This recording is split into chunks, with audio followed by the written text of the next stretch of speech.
Discover 25 এর আমরা একটা ইঞ্জিন খুলতেছি। এটা নতুন। সিলিন্ডারটা তোলা হলো। এই দেখেন পিস্টনের অবস্থা দেখেন, পিস্টন সিজ করে নষ্ট হয়ে গেছে পুরোপুরি। মানে পিস্টনটা এমন করে সিজ করেছে, খাট করে আওয়াজ হচ্ছে। সিলিন্ডারের ভিতরেও দাগ হয়ে গেছে, একটা ক্যানাল মতন হয়ে গেছে, নেলে হয়ে গেছে। এই দেখেন, এই হচ্ছে এটার সমস্যা।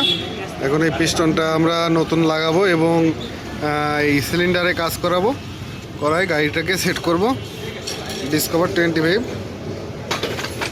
হেডের কাজটাও করে দেবো।